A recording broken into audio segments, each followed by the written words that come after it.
Israel's president asked former Prime Minister Benjamin Netanyahu to form a government. What could it mean for the country and beyond?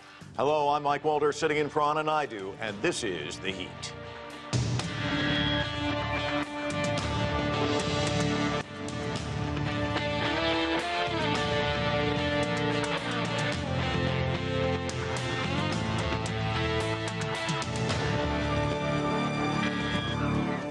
Former Israeli Prime Minister Benjamin Netanyahu could return to power as head of Israel's most right-wing government in history. Final results show Netanyahu's Likud party and its ultranationalist and religious partners capturing 64 seats, a solid majority in parliamentary elections earlier this month. It was the country's fifth election since 2019, but while the strong showing could end the political gridlock that has paralyzed Israel for the past 3.5 years, the potential agenda of the new government could further polarize a deeply divided nation and risk antagonizing Israel's closest allies. There's much to talk about. Let's get straight to our panel. Amotz Asa-El is a senior commentator for the Jerusalem Post. Abdul Bari Atwan is the editor-in-chief of the Arabic news site Rai El-Yum. Also with us is Ariel Kahana. He is a senior diplomatic commentator for Israel Hayom. And Mitchell Barak is an Israeli pollster and political analyst. And we're going to start with you, Mitchell. He was ousted from power in June of 2021 after 12 years as prime minister. Observers at the time were calling it an end of an era. We were seeing all these political obituaries, but he's like a cat with 9 lives. He is back. How did he do it? He did it because he doesn't give up. That's Netanyahu. He just does not give up. He sees things differently, even though he had no chance the last few times. He was actually ousted from office, disgraced from office, had to move out of the prime minister's residence. He just doesn't give up. I mean, this is really the secret of why Israel has so many successful startups. And we're such great entrepreneurs and have built great companies is because people like Benjamin Netanyahu, who's been a politician his whole life and who's been prime minister, the longest serving prime minister, just does not give up and is so confident and believes in himself that he could do it. And it doesn't matter how many elections he has to do, he's going to do it, and he's going to bring the next government. And that's how he's done it. And also, I think that there was a big deadlock here, and it does seem that the 64 is pretty solid, and he will be able to form a government. As far as number of votes, the big word out after the election was they're not so far off. There's only a few thousand votes off the people that, let's say, want Netanyahu and the people that don't. The problem is the people that don't want Netanyahu, some of them are from Israeli Arab parties that wouldn't go in the government, and some of them couldn't get organized, and there were a lot of votes that were lost along the way. Amotz, Israeli President Herzog has invited Netanyahu to form a new government. He's got about 28 days to do so. Here's what he said following that meeting. Let's watch. Numerous people salute the results of these elections, but there are also those who predict catastrophes about entering a dark tunnel or the end of the state, democracy, and so on, things that scare the public. This is not the first time we've heard such words. We heard it about former Prime Minister Menachem Begin and about me. It was false then, and it's false now. My intention is to work together to broaden the lines of agreement between us. Even if there are divergent opinions on fundamental issues, and there can be more than enough issues on which the vast majority can agree on. So he wants to broaden lines of agreement, but as many people are noting, this is going to be the most right-wing in the country's history in terms of government. How is things going to be different as he takes over as prime minister this time around, do you think? I think that in terms of the Arab-Israeli conflict, there won't be any big change, least of all immediately or drastically. The big commotion will be on the domestic front, and more specifically on the constitutional front, where there is widespread fear, at least among his opponents, that Netanyahu and his colleagues will try to weaken the judiciary. His colleagues, because of their strategic concerns, they want a weaker court, whether those be the ultra-Orthodox or the ultra-nationalists, because of their agendas. And Netanyahu personally, because of his own legal entanglements, that is the suspicion. And I think that, I don't know, nobody knows Netanyahu's real designs right now. In fact, he's being so secretive about what he makes of his own victory, that nobody knows for now who he intends to appoint for what ministry. But having said that, I think that if we can expect some effort on his part to capitalize on his victory, it will first and foremost be in this domestic arena rather than in Israel's relations with its neighbors. Well, let's talk about that fear. You know, as he mentioned in that soundbite, you know, that they're scaring the public about entering this dark tunnel. I mean, what you've just described is what a lot of people are concerned about. Talk to us about, just give us the pulse of people in Israel, the ones who didn't necessarily support him. How genuine are these fears? Well, among his opponents, there is a sense of, I think, defeat. And I say that, I mean, these are my own circles.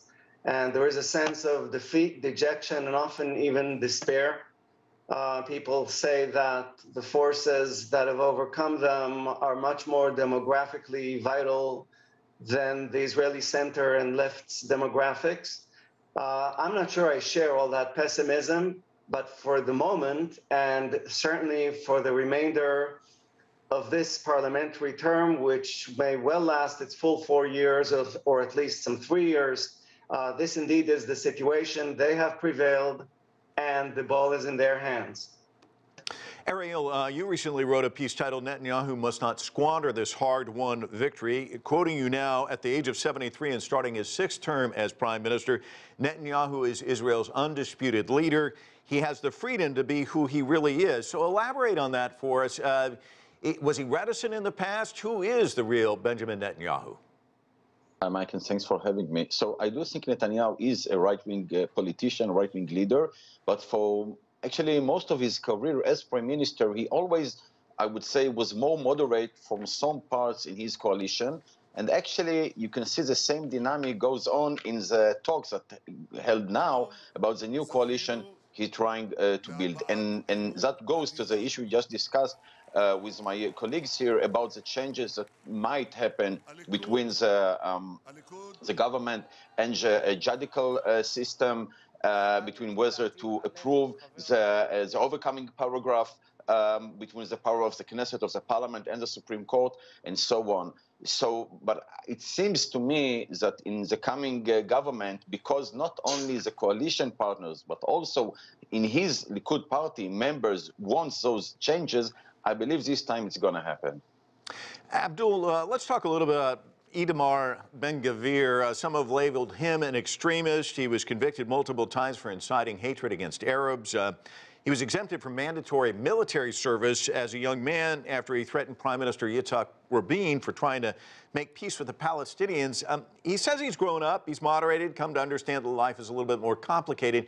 But there are concerns. What does life look like if he gets a plum assignment in the new government for Arabs and Palestinians, for that matter? Well, actually, this is a disaster for the Palestinians, for the Arabs, for the whole Middle Eastern region, simply because, as you mentioned, this is the most radical right-wing Israeli government. This is bad news for the whole region. Why?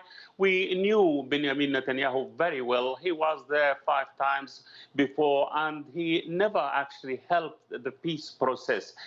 He actually killed the two-state solution and actually took a very radical views toward the Arabs, toward the Palestinians. So now when he has people like Smotrich and Itamar Ben-Gvir, for example, and they could be members of his cabinet, it means, you know, a threat to actually kill more Arabs, send them to Jordan, I mean, to evacuate the West Bank completely from the Arabs. And this will create a reaction among the Palestinians there. They, radical governments could be actually faced by radical Palestinians. This will help the radical Palestinians to come back again, Hamas and Al-Jihad al-Islami and others. And while we are talking today, 3 Israelis were killed, stabbed to death by radical Palestinians. The Palestinians now are hopeless. They don't have any hope of peace. They don't have any hope of having their own government. And it will be more settlement, more Israeli settlement, more Jewish settlement in the West Bank, and also kicking the Palestinian out of the West Bank. Ben Gvir said that clearly: we don't want Arab. This is a state for the Jews only, and it is now a religious state. It is a Jewish state, not actually secular state, not even democratic state as it used to be before. So the peace settlement or the peace actually treaty is far away. The two-state solution is killed during this government, and it will be more tension in the West Bank where the Israeli and the Palestinians suffer at the same time. Amotz, you wrote a piece about Ben Gvir in the Jerusalem Post. It starts with a great quote from quite a while ago. You said, "The winner said Napoleon is whoever controls the battlefield's chaos." Is he controlling that chaos? I mean, is he the real winner here? What do you think? Well, I'm not sure about that. I think that the chaos that he clearly benefited from and surely helped fan climaxed last year with riots that raged within Israel's internationally recognized borders in towns like Akko, which is up in the north, and others like it, where there were clashes between local Israeli Arab citizens and Jewish Israelis, extremely violent. Some of them even included lynchings, and this deeply unsettled some Israeli voters whose conclusion was that they should do something as radical as voting for Ben Gvir. So there is that aspect of the relationship between Ben Gvir and the chaos about him. Having said this, he's not in control. And with all due respect to his electoral accomplishment in this election, all of his and his colleagues' following adds up to hardly 1/10 of the electorate. They will not control this government, although they will be firmly positioned at its heart and close to the person at its helm. But at the helm will be Netanyahu. And Netanyahu does not share their radicalism and will not allow them to tell him where to steer the wheel. The question, therefore, is what external events will be like. I should remind the panel that we live in a world that is deeply troubled by what is happening in Ukraine, deeply troubled by what is happening between the United States and China, and also by what is happening within the United States itself, at least from a Western Israeli viewpoint. That too is very unsettling. This is where the action is at, internationally speaking.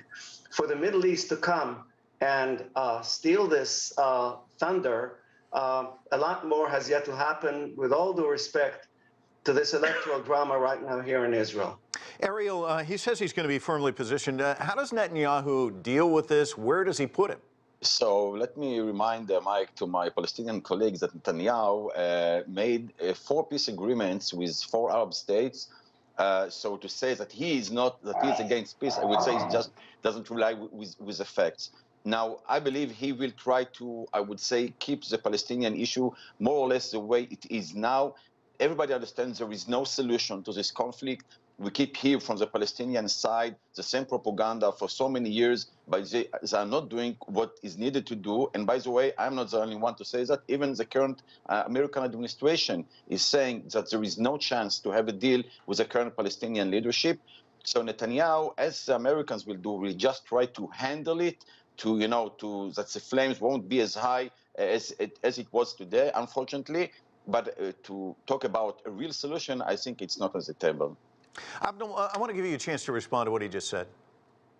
Well, I'm surprised. First, most of these Arab or peace treaty were actually taken with insignificant countries beside Egypt and Jordan, but the Gulf states are not in a war with Israel to have a peace with them. This is one thing.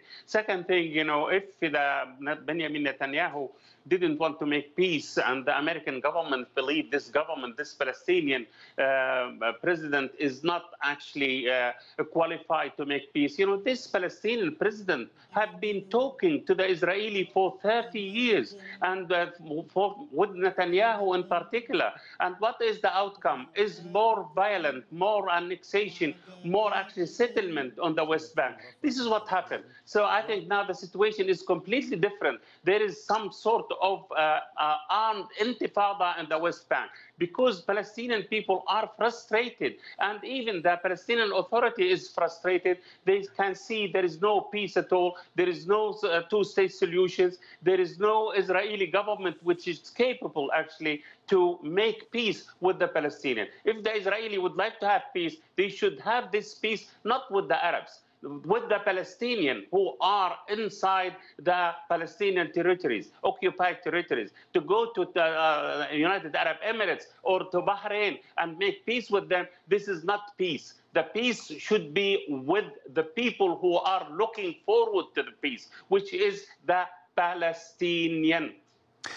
Mitchell, let me ask you about Ben-Gvir. They're saying that whatever his position he ends up in the Netanyahu government is going to complicate relationships with the United States. The New York Times earlier this month wrote a piece with the headline, "Biden and Netanyahu gear up for a complicated new era. The two leaders have forged a relationship over 4 decades that vacillates between warmth and combat." Talk to us about the relationship between Netanyahu and Biden. How does that move forward?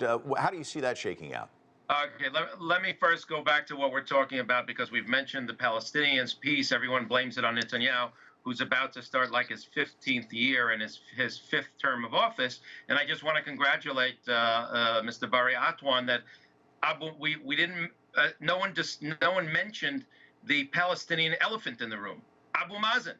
He's in the 16th year of his 4-year term. And maybe the reason there's no peace and there's nothing moving forward is because he's an absolute dictator. And he absolutely doesn't represent anyone. And they need a regime change. The Palestinian people deserve better leadership. If he hasn't completed it in 16 years, let someone else have a try. At least hold an election. Okay? So, it's great to blame it on Netanyahu. And, you asked my colleague Ariel Kahana, who is Bibi Netanyahu? Well, he's not a really right-wing guy. He's the guy that, campaigned in '96 saying he would not implement the Oslo Accords. He did. He gave up Hebron. He went to Wye River to make peace with the Palestinians. Didn't work. He released 1,000 terrorists who have come back and, committed terror acts for Gilad Shalit. He supported the disengagement from Gaza, even though he said he didn't. He voted for it in the government 3 times. He was finance minister during that time, only resigning a month before. So besides the 4 peace treaties that he's done, he's now looking at his legacy. If this isn't his last term in office, it's close to last at 73. He's not going to go indefinitely, although it's too early to write an obituary. So making peace with the Palestinians might be on the table. There might be something there, but there needs to be leadership from the other side. And certainly, all these agreements with the Arab countries, and I've done polling, I just completed a major polling project in all of these countries, and Saudi Arabia, and Morocco, and the UAE, and Qatar, and Israel, and the Palestinian Authority for the Konrad Adenauer Foundation. It is actually more likely that there will be peace between Israel and the Palestinians because of these agreements, because we already have these agreements in the bag. And these countries can act as a stabilizing force, as a guarantor between Israel and the Palestinians, where before peace with the Palestinians was Israel and you'll get, full diplomatic relations with 26 Arab countries. We didn't know what that was like, and we didn't know if we could rely on Mitchell, it. Now we already have the relationship. Okay, but Mitchell, if I can go back to the earlier question, I want to ask you about the relationship between Biden and Netanyahu. That's what I originally asked you about. How do you see that shaking out? Okay, so first of all, they have an excellent relationship. President Joe Biden is like a monument in Washington. He started out as a young senator decades ago when Netanyahu was also early in his career in the 1980s. Netanyahu was the DCM, the deputy ambassador in Washington in the 1980s. And he knew Joe Biden then. very, very well. And he knew Joe Biden when Netanyahu was the ambassador to the United Nations. And then when he came back and he was deputy foreign minister. And in every position that he has had a close relationship with Biden, with Joe Biden as senator, as vice president, and now as president. That is an unshakable relationship between the two men. That is a close personal relationship. They do have differences as far as, ideology and Netanyahu's government. We haven't seen his government yet. Let's not write that this is the most right-wing government yet, because first of all, we don't know the partners and the people in the government. It could be that there are more moderate parties, although it doesn't look that way. And we have to look what the guidelines of the government. Every government has to publish what the guidelines are that all the parties agree to. And it may not be as right-wing as you think. All right. And we have to wait and see that. Okay, well, thanks. There's going to be some friction with the United States, but there's also going to be a Republican Congress, it looks like, although a Democratic Senate. That's going to be to Israel's favor. And I do think they will be able to work together. And Netanyahu, after all of these elections and all of this time in a political quagmire, may be interested in moving things forward. He's certainly interested in moving things forward in the region and making more peace treaties. For that, he'll need the United States. All right. Abdul, I want to give you a chance to respond to what he said. He said it's more likely we'll actually see peace with Netanyahu, and he also had some criticism of the Palestinian leadership. I want to give you a chance to respond. Yeah, I would like to remind the panel that, Oslo agreement between Arafat and Shimon Peres and Rabin, it was in 1993. And after 5 years of this agreement, the Palestinians should have independent state and live together with the Israeli in peace. What happened? After 30 years of signing this agreement, where we are now, the Palestinians got a reward of 800,000 settlers, Jewish settlers in the West Bank and in Jerusalem. So this is not peace. Honestly, it was wasting time. And talking about Mahmoud Abbas, I am not actually a defender of Mahmoud Abbas. Mahmoud Abbas was talking. He was actually the one who reached this Oslo agreement by secret talks with the Israeli. And he is very moderate. But look what happened to him. He believed in negotiation as the only way to reach coexistence with the Israeli. What happened? He was sidelined completely. He was humiliated completely. Now he is actually, not actually accepted by most of the Palestinians because he gave 2 concessions and he gained nothing in return. Absolutely nothing in return. That's what. But humiliation and settlement. And now the situation will continue. What is dangerous now? We have a very right-wing religious government coming to rule Israel. We could expect war with Hezbollah. We could expect another war with Iran. Netanyahu always said he wants to bomb Iran. So if he does bomb Iran, what will happen to the Middle East? Iran will react and other Hezbollah will react. Are we actually heading toward a war and a parallel to Ukraine war on the Middle East? This is the biggest question. We had enough wars in that part of the world. So I think, we are heading toward a very, very difficult situation. And it could be actually the name of the coming area could be wars, could be actually more violence in the West Bank and even in the Arab among Israel. And we could have also more, dictatorship in the Middle East. So, okay, Netanyahu may be happy with peace with Emirates, with peace with Bahrain, which was informed in these people and these governments by Trump administration. Well, but what we are heading to, we are heading toward instability in the Middle East, and this doesn't actually help Israel or help the Arabs. All right. Well, Amotz, let's talk about instability and another flashpoint, which of course is Iran. Netanyahu's never been a big supporter of the Iran nuclear deal. That seems to be in dire straits right now. Biden tried to revive it, but it looks as though that may not go anywhere. What's the risk of Israel taking unilateral military action against Iran's nuclear facilities moving forward, do you think? Well, I think that broadly, first of all, the quote that has been suggested here that Netanyahu ever said that he wants to bomb Iran, I'm unaware that he's ever made such a public statement, but set that aside. He clearly is very militant about facing up to any threat by Iran. And in this He's not special in Israel, it's consensual here. Having said this, I think that there is another unspoken consensus within Israel, and it is that in facing up to Iran's threat, Israel should be careful to avoid becoming perceived as an enemy by the average Iranian person. We have to limit anything we do vis-a-vis Iran to their regime. And I believe that this is a succession of Israeli governments have indeed done.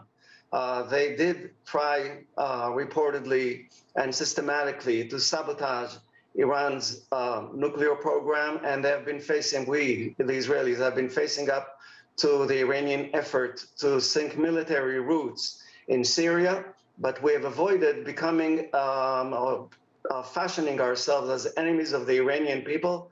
I believe that this will also guide Netanyahu as he forges his new policy towards Iran. And more immediately speaking, everybody's following very closely what is happening in this grassroots upheaval right now in Iran. And everyone understands that it needs to be given the opportunity to mature. Ariel, let me ask you about the recent political history in Israel. There have been a lot of fragile governments. How fragile is this one? What does he need to do to have a winning agenda moving forward? So I want to go back, Mike, if I can, to one point that wasn't mentioned before about Netanyahu's partners. It's important to notice what said Mansour Abbas, the leader of one of the Arab parties in the Knesset. He made the declaration that he is not of the opposition.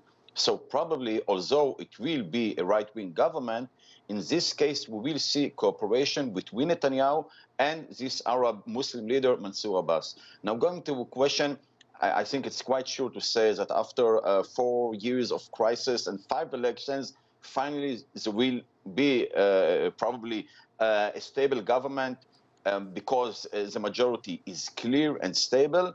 And the agenda of the coalition partners between Netanyahu and his allies is more or less the same. There are differences now. Coalition talks are being held, as we said, and obviously there are some disagreements and arguments and so on. That's politics. But if we watch for the long run, it should be, I would say, okay and stable, at least for 4 years. What I can say for sure is that many Israelis hope it will be stable, as they want quiet from another election. And Ariel, quickly, if you can, what's the first thing he has to tackle as prime minister?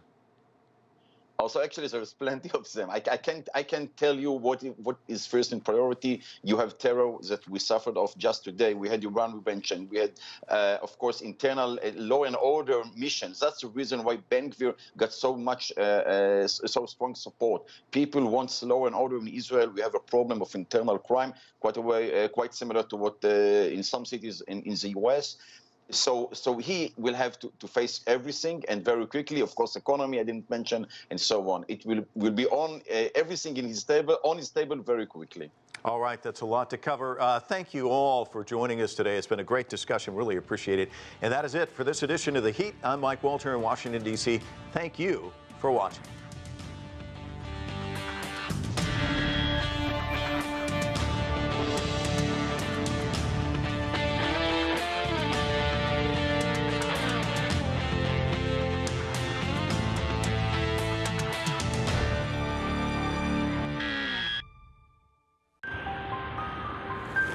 I see a country on the moon.